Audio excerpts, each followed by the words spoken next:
ओम गौरी शंकराय नमो नमः।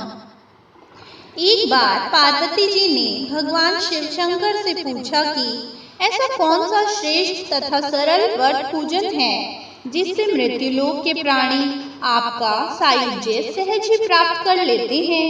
उत्तर में पार्वती को शिव जी ने शिवरात्रि के व्रत का विधान बताकर निम्नलिखित कथा सुनाकर अपने मत की पुष्टि की।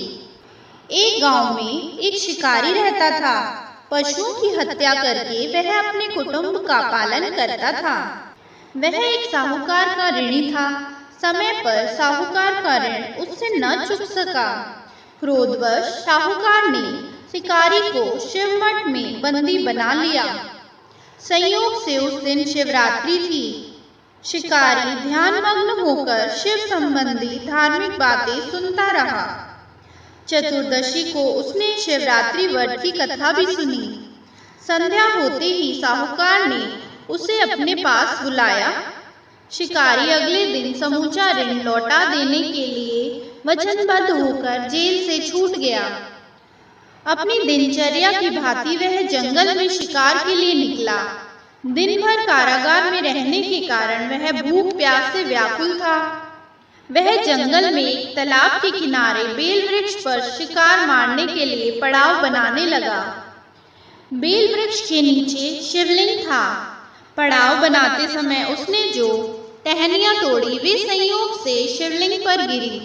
इस प्रकार दिन भर भूख प्यास से शिकारी का व्रत भी हो गया और शिवलिंग पर बेलपत्र भी चढ़ गए। एक पहर रात्रि बीत जाने पर एक गर्भिणी मृगी तालाब पर पानी पीने निकली। अवसर पर न चूकने वाले शिकारी ने तीर धनुष पर चढ़ाकर जो ही प्रत्यंचा खींची। मृगी बोली, मैं गर्भिणी हूँ, शीघ्र ही प्रसव करूंगी। तुम एक साथ दो जीवों की हत्या करोगे जो ठीक नहीं। मैं बच्चे को जन्म देकर शीघ्र ही तुम्हारे समक्ष प्रस्तुत होंगी, तब तुम मार डालना। शिकारी ने प्रत्यंचा ढीली कर दी और मृगी जंगल की झाड़ियों में लुप्त हो गई। कुछ ही देर बाद एक और हिरणी उधर से निकली। शिकारी की प्रसन्नता का ठिकाना न रहा। समीप आने पर शिकारी ने फिर धनुष पर बाण चढ़ाया। मृगी ने विनम्रता पूर्वक निवेदन किया, व्याध, मैं थोड़ी देर पहले ऋतु से निर्वृत हुई हूँ, कामातुर हिरणी हूँ, अपने प्रिय की खोज में भटक रही हूँ। मैं अपने पति से मिलकर शीघ्र ही तुम्हारे समक्ष प्रस्तुत होंगी। और व्याध ने उसे भी जाने दिया।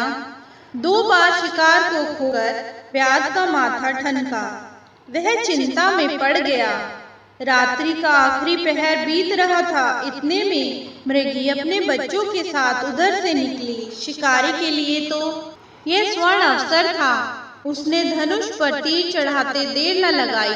वह तीर छोड़ने ही वाला था कि मृगी बोली, व्याध, मैं इन बच्चों को इनके पिता के हवाले कर लौट कर आती हूँ, मुझे इस समय मत मार। इस पर व्याध हंसा और बोला, सामने आए शिकार को छोड़ देना मेरी बुद्धिमानी नहीं है। मैं इससे पहले भी 2 बार अपना शिकार खो चुका हूँ। मेरे बच्चे भी तो भूख प्यास से तड़प रहे हैं। उत्तर में मृगी ने फिर कहा, जैसे तुम्हें अपने बच्चों की ममता सता रही है, ठीक वैसे ही मुझे जीवन दान मांगती हूँ। जीवनदाता, मैं इन्हें इनके पिता के पास छोड़कर तुरंत लौटने की प्रतिज्ञा करती हूँ। मृगी का दीन स्वर व्याध के हृदय का स्पर्श कर गया। व्याध ने मृगी को भी जाने दिया। शिकार के अभाव में बेल वृक्ष पर बैठा बैठा व्याध बेलपत्र तोड़ तोड़ कर नीचे फेंकता जा रहा था। वो फटने को हुई तो एक हष्ट पुष्ट मर्ग उसी रास्ते पर आया। इसे मार डालने के लिए शिकारी कटिबद्ध हो गया।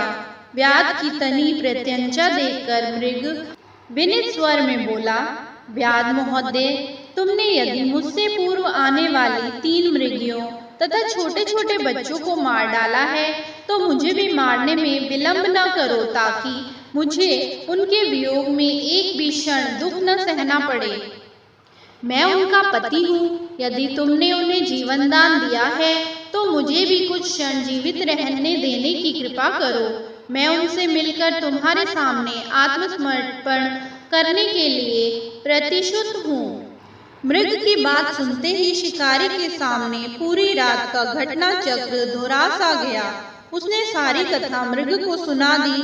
मृग ने फिर कहा, मेरी तीनों पत्नियां जिस प्रकार प्रतिज्ञाबद्ध होकर गई हैं, मेरी मृत्यु से अपने धर्म का पालन नहीं कर पाएंगी।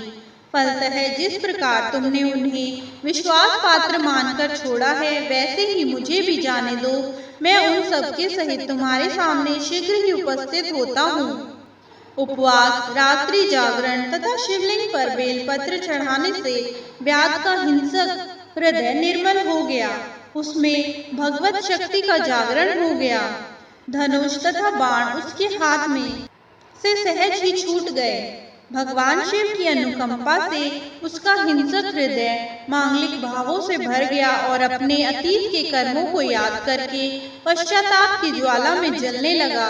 थोड़ी देर बाद वह हिरण सपरिवार व्याध के समक्ष प्राणांत हेतु उपस्थित हो गया।